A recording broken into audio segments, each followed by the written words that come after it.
Hello दोस्तों, एक बार फिर से आपका स्वागत है। आज का वीडियो बहुत ही अद्भुत होने वाला है क्योंकि आज मैं मृत्यु एक सत्य है इसके बारे में और इस कथा को बताऊंगा जो कि मेरी दादी नानी की कहानी है। एक बार की बात है, एक राधे श्याम नाम का युवक था। स्वभाव का बड़ा ही शांत था एवं सुविचार वाला व्यक्ति था। उसका छोटा सा परिवार था जिसमें उसके माता पिता, पत्नी एवं 2 बच्चे थे। सभी से वो बेहद प्यार करता था। इसके अलावा वो कृष्ण भक्त था और सभी पर दया भाव रखता था। जरूरतमंद की सेवा करता था, किसी को दुख नहीं देता था। इसके इन्हीं गुणों के कारण श्री कृष्ण उससे बहुत प्रसन्न थे और सदैव उसके साथ रहते थे। और राधे श्याम अपने कृष्ण को देख भी सकता था और बातें भी कर सकता था। इसके बावजूद उसने कभी ईश्वर से कुछ नहीं मांगा। वह बहुत खुश रहता था क्योंकि ईश्वर हमेशा उसके साथ रहते थे, उसके मार्गदर्शन देते थे। राधे श्याम भी कृष्ण को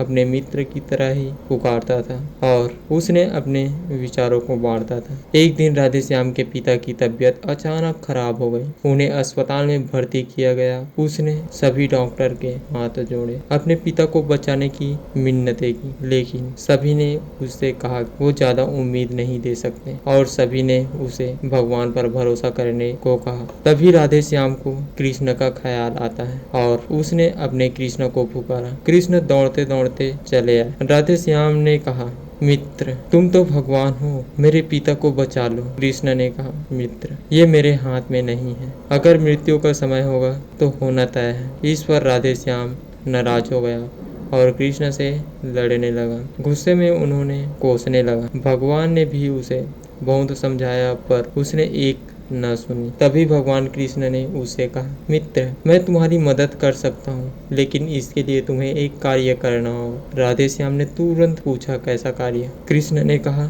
तुम्हें किसी एक घर से मुट्ठी भर ज्वार लानी होगी और ध्यान रखना होगा कि उस परिवार में कभी किसी की मृत्यु न हुई हो। राधे श्याम झट से हाँ बोलकर तलाश में निकल गया। उसने कई दरवाजा खटखटाया। हर घर में ज्वार तो होती, लेकिन ऐसा कोई नहीं था जिसके परिवार में किसी की मृत्यु न हो। किसी का पिता तो किसी का दादा या किसी का भाई या माँ, काकी या बहन। 2 दिन तक भटकने के बाद भी राधे श्याम को ऐसा एक भी घर नहीं मिला। तब उसने इस बात का एहसास हुआ कि मृत्यु एक अटल सत्य है। इसका सामना सभी को करना होता है, इससे कोई नहीं भाग सकता। और वो अपने व्यवहार के लिए कृष्ण से क्षमा मांगता है और निर्णय लेता है कि जब तक उसके पिता जीवित है उसकी सेवा करेगा। थोड़े दिनों बाद राधे कृष्ण के पिता स्वर्ग सिद्धार्थ हो जाते हैं। उसे दुख तो होता है, लेकिन ईश्वर की दी उस सीख के कारण उसका मन शांत रहता है। दोस्तों, इसी प्रकार हम सभी